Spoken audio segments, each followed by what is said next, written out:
Salam sejahtera bagi kita semua. Kita berjumpa kembali dalam Suara Pengembalaan Gereja Isa Al-Masih Jemaat Banyumanik. Hari ini kita akan merenungkan kebenaran firman Tuhan dengan tema Janganlah iri hati, tetapi tetaplah berbuat kebaikan, yang terambil di dalam Kejadian pasal 4 ayat 6 sampai 7. Demikian bunyi firman Tuhan. Firman Tuhan kepada Kain, "Mengapa hatimu panas dan mukamu muram? Apakah mukamu tidak akan berseri jika engkau berbuat baik?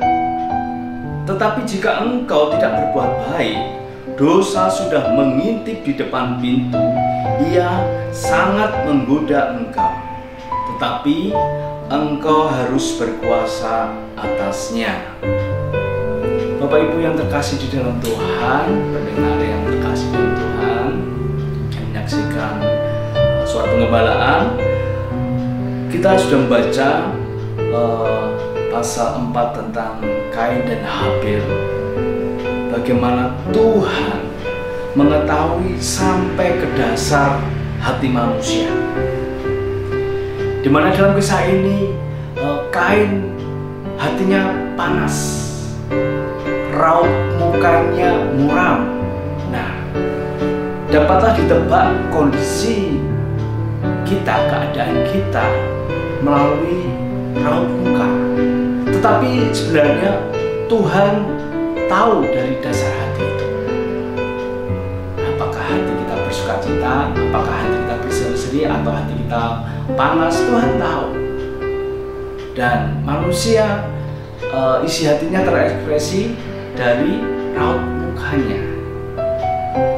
Dalam kisah ini, bagaimana raut muka Kain menjadi panas, marah karena soal persembahan korbannya yang tidak diindahkan oleh Tuhan. Sedangkan korban persembahan Habil diindahkannya. Nah, di dalam kasus ini sebenarnya bukan soal jumlah yang diberikan oleh Kain dan Habil, juga bukan soal jenisnya. Karena kita tahu di dalam ayat ini bahwa kalau soal jumlah, Habil memberikan juga sebagian, karena yang diberikan, yang dipersembahkan lemak-lemaknya. Dagingnya bagaimana? Sedangkan Kain memberikan setengah dari hasil. Tentu ini secara logika ya tidak masalah, karena Kain ada keluarga, ada bapak, ada Adam dan Hawa, ada istri, ya, ada keluarga. Dan soal jumlah Tuhan tidak memperhitungkannya dalam hal ini. Jenisnya pun tidak, sayur-sayuran apa daging tidak. Yang diindahkan Tuhan adalah ketulusan hati dalam mempersembahkan korban kepada Tuhan. Keikhlasan dan ketulusan itu yang menjadi sangat penting. Sama-sama sebagian tentunya, sebagian yang dipersembahkan, tidak semua. Tetapi Tuhan tidak melihat itu. Dan dalam kasus ini, lalu pertanyaannya, apa masalahnya sehingga korban Kain tidak diindahkan Tuhan? Di sini kita bisa melihat Kain memiliki pemahaman dalam soal memberikan persembahan kepada Tuhan. Dipikirnya kalau orang sudah mempersembahkan korban, itu harus ada ucapan terima kasih, ada pujian dari Tuhan, ada anggapan yang baik dan diindahkannya. Padahal nilai dari pemberian itu ya cukup, kita memberikannya, mempersembahkannya dengan ikhlas, itu sudah cukup.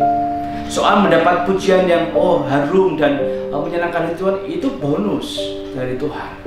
Dan sebagai orang yang memberi, ya cukuplah kita memberi ya dengan keikhlasan.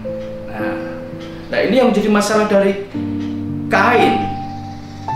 Soal merasa tidak diindahkan, kemudian dia marah, panas hatinya, terus wajahnya muram, terus kemudian iri hati, benci kepada Habil yang persembahnya diterima oleh Tuhan. Firman Tuhan sangat jelas di sini bahwa dan Tuhan sudah mengingatkan bahwa apa yang dilakukan Kain itu juga perbuatan baik.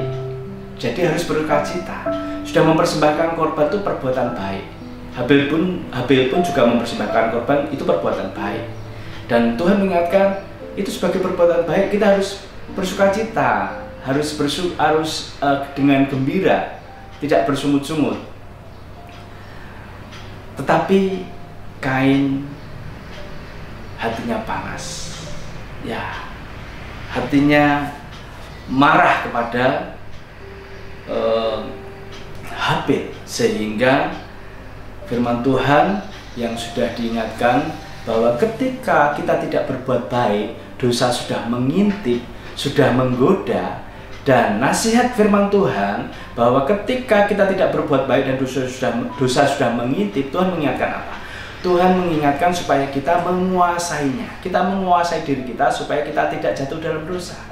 Tetapi dalam kasus ini Kain tidak bisa menguasainya, sehingga ia berbuat dosa, membunuh Habil. Menjadi pengingat bagi kita semua soal mempersembahkan, soal memberikan. Itu kita lakukan dengan tulus ikhlas. Dan pesan renungan malam hari ini adalah baiklah kita tetap berbuat baik. Kalau kita tidak mau diintip oleh dosa, kalau kita tidak mau selalu digoda oleh dosa, kita harus tetap berbuat baik. Jangan kasih kesempatan dosa mengintai. Jangan kasih kesempatan dosa menggoda kita, mengganggu kita. Untuk itu teruslah berbuat baik. Lakukanlah semuanya dengan tulus ikhlas untuk Tuhan.